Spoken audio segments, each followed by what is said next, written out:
All right, so we're back in the shop. This is our post-Daytona update. So obviously I didn't get to take the truck down to Daytona because I didn't have the tune finalized and I didn't have the alignment done, and it was kind of too close to the line for me to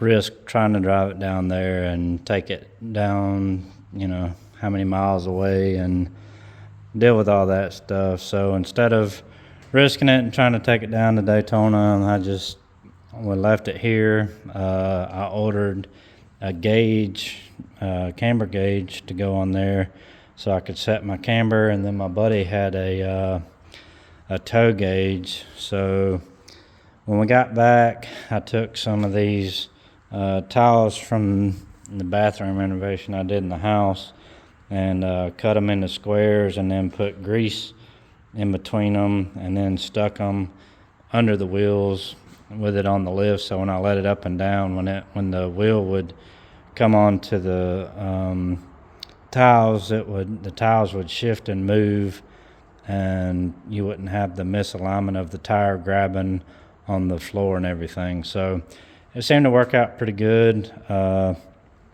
just put the straight edge across the tire, stuck the gauge on there, made sure the bubble this direction lined up, and then read what the camber was. I bought a box of shims for about $15, and then pulled the gauge off the tire and kind of measured how far off the tire it was to lay it out, as a first guess.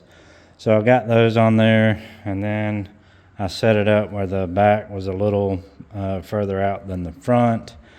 Got both sides set, and then put the gauge on there. So you put it on the back, you set it to 0, and then you bring it around to the front, you set it on there, and then it's in degrees. So coincidentally, first try, I didn't adjust anything, just put the truck together, and it was actually towed in 2 degrees, which is acceptable. It drives great, it really does. So this is the little tow gauge here. So you put this on there, and then you adjust this on the back side to where it's 0, and then when you put it on the front side, then depending on where the tire is, it tells you if it's toe in or toe out, and by the degrees and everything. So it worked pretty good. Since I'm used to using a tape measure and trying to do it that way, you put this other side on the tire, and it's pretty easy. So that was a lot better than the tape measure method I normally use. And like I say, it drives great, actually. The steering wheel, of course, isn't straight, because why would it be? So as much as you try to get the steering wheel straight, it never does. So I guess I'm gonna have to pull the steering wheel and then adjust it or whatever. But another reason I didn't take it is the master cylinder that I had on there was leaking on the inner board that actually pushes in and out of the master cylinder. So it was running down the firewall, and we went somewhere. I guess we went to Daytona. When we came back, there was like a puddle of brake fluid on the floor. So I was just, my younger days, I would have taken it and, just dealt with it, but I didn't want to. Well, the other thing, too, is the blow-by. This motor's done. It has so much daggone blow-by. It's just, there's so much smoke comes out of the breather when it's running that it's just, it's no good. The oil pressure's great on the engine. When I saw that the engine had been messed with, the cam bearings looked like they were new, and the pistons actually, were different. So it had been bored and pistons had been put in it. So I don't know why, but for some reason when I saw that, I was just concerned that it wasn't going to work out for me, and my gut was correct. So I trimmed the water pump, so now we got ample room between the pipe and the water pump. I've been working on the tune-up on it, and the big takeaways from it is the Holley's an amazing software and ECU to run an engine, because I had a lot of the parameters just wildly inaccurate in it, and it still ran and drove fine. So, but my VE, I was noticing my VE values were way off from the canned values from the canned files that are in the drop down. So when you go into custom calibrations and all that stuff, there's a 850 horsepower Turbo LS file in there, and then I just kind of look at it and set it up with what I have: the cubic inches, the fuel injectors, the sensors, tire height, gear ratio, all that stuff for the transmission and everything, and just kind of build the tune off of that. And I noticed as it was running, the closed loop compensation was just way out in left field. And I don't know why, but for some reason I thought I had bought 120 pound per hour injectors, and then I went back and looked at my receipt after I saw how much the closed loop compensation was off, and sure enough, I bought 100 pound injectors. So I was thinking 120, but I'd bought 100, and somewhere I didn't tell myself that. So anyway, I corrected that, saw a couple other things in there. Another problem is going into lockup.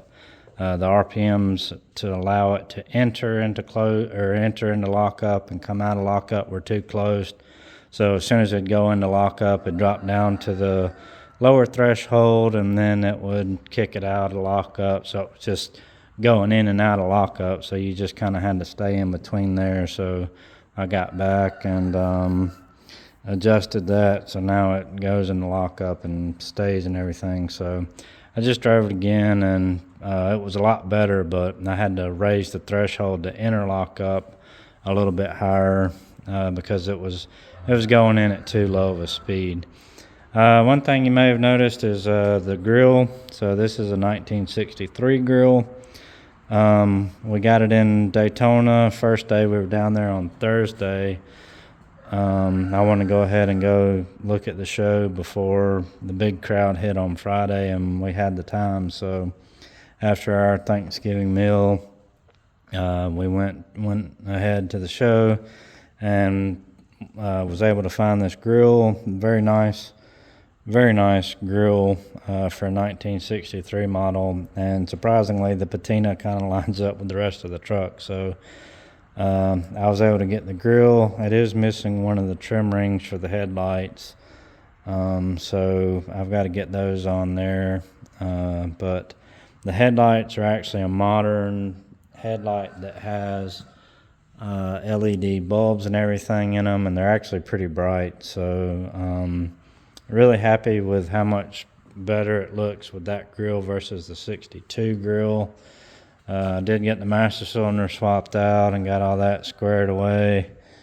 The alignment, we finished the alignment, and the tune's a lot better and a lot closer. I was able to find a mirror down there at the show as well, and surprisingly these bolts came out. I just put a Milwaukee bit, Phillips bit, and my little impact, and surprisingly they came out. I was shocked because the 69 and the 70 C10s that I have over here, they're not coming out. They're in there. So I was shocked when these things came out. So I ordered the gauges. I don't know if I mentioned that. Classic Instruments or something. So it has a clock. It looks like this, the styling, but the different arrangement, and it actually has needles to show you what it is versus a light coming on saying you're running hot. So I ordered that before we went to Daytona, and it's showing that it's supposed to ship the 10th.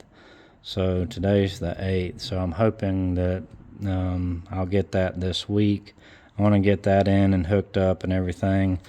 Surprisingly, the blower motor worked, but the how you call it? I can't think of it. You can see it down there. the switch that goes in there that changes the speeds. One side was not connected anymore, and so anyway, Summit had one of those for like $25 or something. So I got that. Now I've got all the blower speeds, the adjustment for changing. I guess it changes from the defrost, blowing out of the defrost vents to the floor. That all works, which is saying a lot because my 2011 Platinum F-150, it pops and bangs and makes all kind of noise changing the damper door in it. So this is 1962, been sitting for forever, and it still works. And the blower motor, I was shocked that the blower motor worked. But anyway, oh, and I did get the turn signal.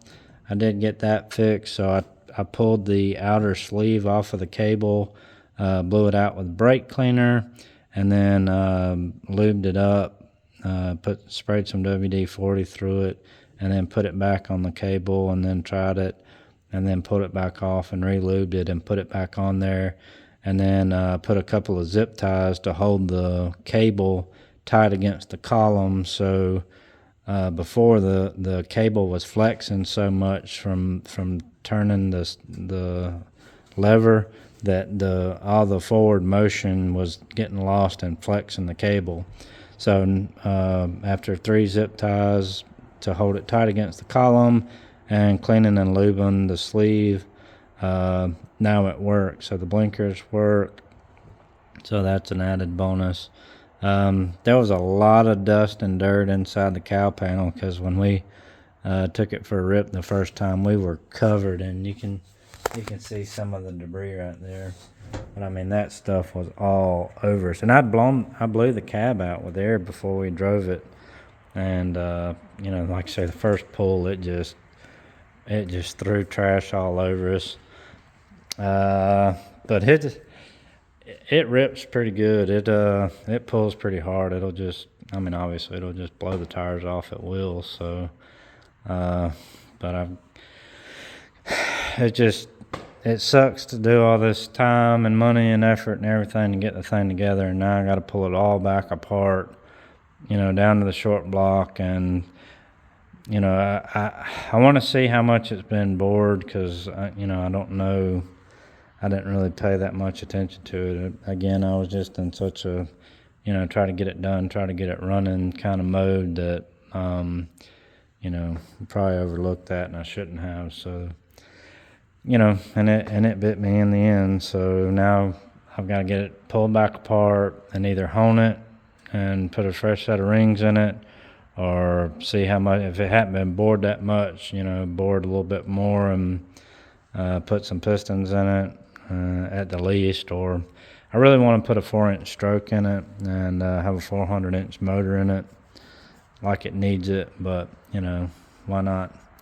So that would, I can't imagine this thing with that 80 and a 400-inch motor in here. It's already pretty insane. Well, not insane. I mean, you know, it pulls pretty good. I will say that it does pull pretty good, because I mean, you know, not like that's a big tire or drag radial or anything, but I mean, you can just roll in through it, knock the tire off. And I drove it a minute ago, and it did get kind of sketchy there. You know, thoughts were running through my mind of, you know, how I was gonna get out of the situation, because it kind of got a lot of wheel speed, and I was trying to get it slowed down, and you know, at a safe speed. Not that, yeah. Anyway, so it pulls pretty good. It just has so much daggone blow by that it's just, you know, there's nothing I can do with it. You know, which is unfortunate. You know, I got a brand new top end on it, the Liberty heads, and you know, it's got great oil pressure and everything else looks perfect. But you know, it's just garbage that it's got so much daggone blow by. So anyway, I want to get the gauges in, get all that wired up and hooked up and everything, because I want to get everything operational and how to be, so I can just pull this thing out, swap the bottom end or fix the bottom end or whatever, and then put it back together, so I can be, you know, actually drive it like I should be able to. Because right now, I mean, I can't continue. Well, I shouldn't have been driving it as it was, but you know, I mean, again, after after all the time and money I spent on this thing to get it, you know, to this point. And the truck hadn't been on the road in I don't know how long, but when I did all my forms to the T22B form and everything, where the officer comes out and runs the VIN number, this truck did not even exist in their system. So I don't know when the last time my papa had it tagged and insured, but you know, allegedly he got the truck in the mid to late 60s and had quit driving it in the 70s sometime. So, which is kind of surprising because I think it's showing about 71,000 miles on it. So it's kind of surprising to me, you know, back then. You know, I don't think Interstate 75 was built yet. So I just, it's kind of surprising to me that it would have that many miles on it if that's the only years he allegedly drove it. So, but I mean, I guess Papa did drive a lot, so. But Papa did take care of the truck. I mean, you know, it may not look like it, but my buddy knows these trucks very well, and I mean, he speaks highly of how, you know, well the truck is and how good a condition it is and everything. So I'm thankful that, you know, I was able to get it and get it back on the road and everything. So now I just gotta finish ironing it out and bring it to a close. I gotta patch this up, but anyway, so with the T22B form, it didn't show up in the system, and then so I got all that paperwork done, and then the tag. So I bought a 1962 tag in Daytona, and I'm able to run that on the back, but I have to keep the modern license plate in the truck with the current sticker on it and everything. So in Georgia, you can run, you know, an antique plate or vintage plate or however they call it, but she called it a display plate. So they have the numbers off of each plate, and then I don't know why you have to keep the modern plate, but because when they run that tag, it still comes back to me, but whatever.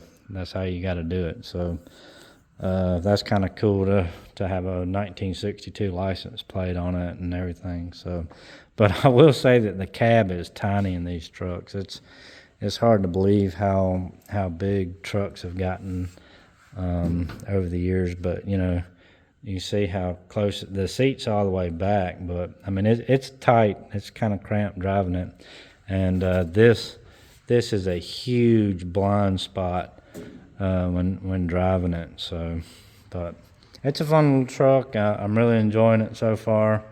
Like I say, I'll find another engine or fix this one, and you know, actually get to drive it and put some miles on it and enjoy it. And then I'll have my modern gauges in it, and you know, be able to keep an eye on everything. But so far so good, other than that little just the engine. So anyway, that's the update on this thing for now.